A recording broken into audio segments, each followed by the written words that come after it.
And basically what has gone on, what has happened?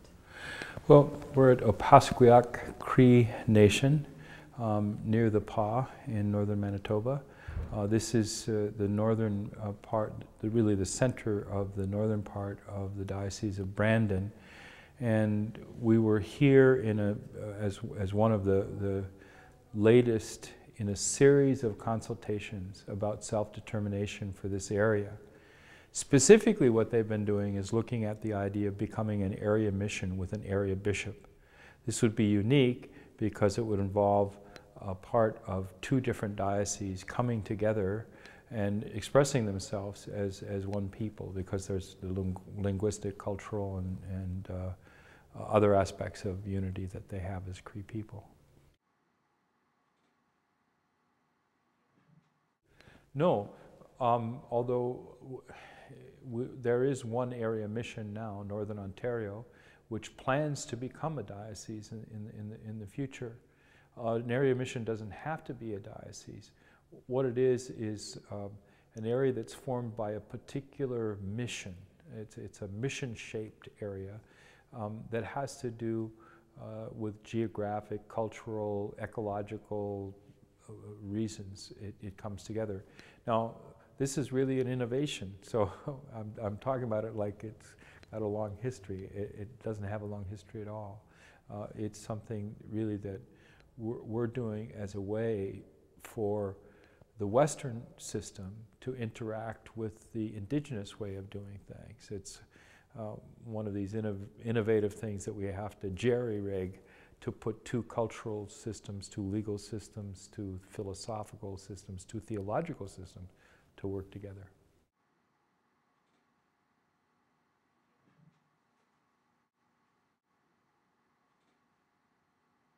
Very much so, yeah. The border, you see, just how they're described, they're borders of colonial conquest. Now, they don't seem that way to the average Canadian, and on some levels, we don't function with them that way, but they really are borders that are imposed. They really cut through Indigenous territories. They're almost like wounds because they put difference where there wasn't difference before. They split families and nations, and they really are a problem. So they're a problem in that they're set up based on different cultural and legal guidelines than Indigenous people, but also a border functions very differently in Indigenous understanding. A border is a shared area between two peoples, in mostly in the way Indigenous folks believe in it. And so not only are they borders that are imposed and cut across the borders and the boundaries of Indigenous life, it's a different way of conceiving what a border is.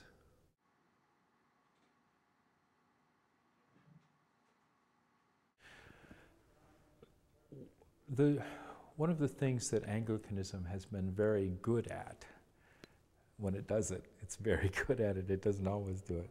One of the things that Anglicanism is very good at is translating the essentials of the faith into a way that makes sense for a local culture. Now, it does that because that's smart, but more importantly, it does that because that's really what the gospel is. And so we understand that the purpose of God in the universe is to become flesh. In other words, to translate spirit into matter, to make love real, to make healing physically present, to make freedom physically present. So we believe that God's mission here is to become a part of every culture, to become living and real, to become so that you can hear God in your language, so that you can feel God in the way you have been raised to feel. This Anglicanism has generally been very committed to this principle. It backslid when it met Indigenous people, because it felt that its culture would be helpful to Indigenous people. Now, after a few centuries, we can say, well, that was, you know, that was an experiment that didn't work out so well. And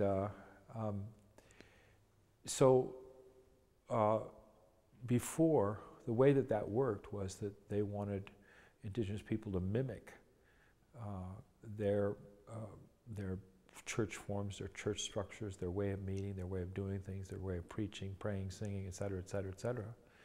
All of which diverts the word from what we understand the purpose of the word to be, which is to become like the people, to become like their culture. So you could say that we are making a differentiation between Indigenous Anglicanism, Indigenous Christianity, and Canadian Anglicanism or Western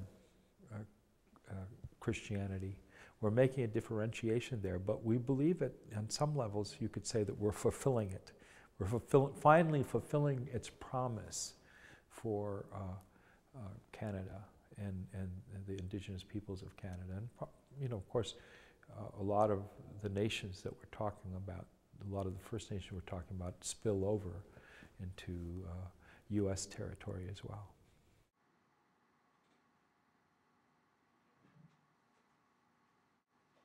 Yeah, well,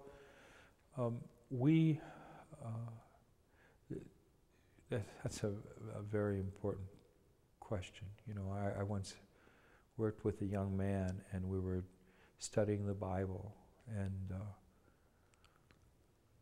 he said, we got into an argument about something trivial, the group of us did, and he stopped us and he said, you know, any one of us could walk out this door, walk downtown, and find someone whose life we could literally save. If this isn't important enough, if this isn't critical to helping people on that level, we shouldn't be doing it. We should be doing something else, you know. And it was a real powerful experience. We believe that we are strengthening our communities, strengthening our people. It is vitally important to us at the end of the day that we have provided living hope, tangible hope to communities. And we're getting a lot of support from the chiefs and other people. It's more than support. It's living encouragement from people who say, move forward, keep doing what you're doing, because we need high-profile spiritual communities to help us with the problems that we're dealing with. Now, there's a very important principle here. Most of Western society has gotten used to separating spirit and material, and from an Indigenous perspective, that's a false thing. And on one level, you could say that Indigenous people say, I don't know how you do that, you know. But on another level, part of the oppression, part of the pain, part of the suffering, and certainly one of the big things that has caused some of this suffering and pain is the disconnect between the spiritual and the material that is really the price of being involved in Western societies.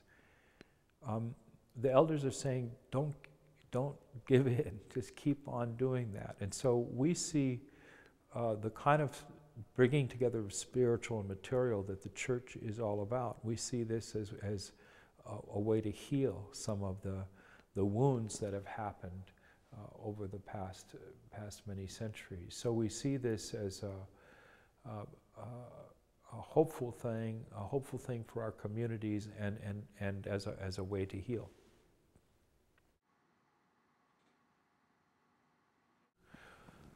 Well, now we have to do it, and I mean, you know, that we now we communicate what's happened. that's something that you're going to help us with. We have to communicate what happened, what people were feeling, what was going on. And then we're going to have to set in motion a number of things. We'll have to set in motion a process towards selecting a bishop, set in motion a process towards developing a sacred circle, but very important to set in process for people to begin to respond on a financial level to the accountability and responsibility that people have taken here. So the people here are going to take their steps. They're going to say, they're going to start giving money towards this, and then we expect that to snowball over time. So we'll put all of these things together, and then there's the what we don't know. The what we don't know, because even though, I wasn't surprised by anything that happened, I was surprised at the extent to which it went, the speed that it went with, and so that was amazing. Now, so we thought that good things would happen when we came together, but so much more happened than what we had imagined. We expect the same thing to happen after this. We expect to communicate this to people, and then things will happen we didn't even expect, and that will help to bless us away and bless us on the way. Some will probably happen to challenge us too, but those are the kinds of things that we expect. We expect the unexpected as well as certain predictable things. Yeah.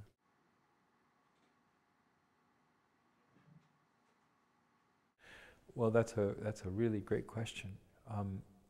I think that the answer has a couple of different directions to it, a couple of different angles.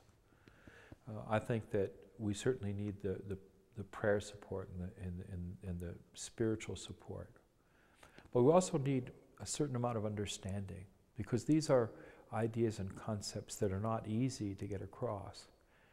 Now, Canada is one place in the world where we've taken seriously the idea that different cultures, different ways of communication can live together and create a good life for our children and grandchildren. What we're doing here may stretch some Anglicans, may stretch their understanding of what the church is. So we hope that people will expand their understanding, expand their idea, and to support us in hope and spirit. This may seem a little odd, but the best way I think that people can help and respond is to do the same thing in their own areas, because we do not think enough, I think as the Anglican Church as a whole, of what does it mean to translate the essence of this precious thing we have received into a way that is meaningful today. That's really the task every generation has. I think that we tend to look at Anglicanism as a precious, fragile treasure that we take off the shelf every once in a while to admire and then put back. I think we should see it as a series of very rugged essentials that have stood a lot of tests over time and comes up good. And so I think it would be really helpful if the principles that are being practiced here were practiced in the suburbs of Toronto or in downtown Winnipeg or in other places where people will go. That would be a lot of help, because we really feel strongly that this is a spiritual movement and not a political response to bad things or an attempt to just leverage our lives to some kind of advantage in an administrative structure and scheme.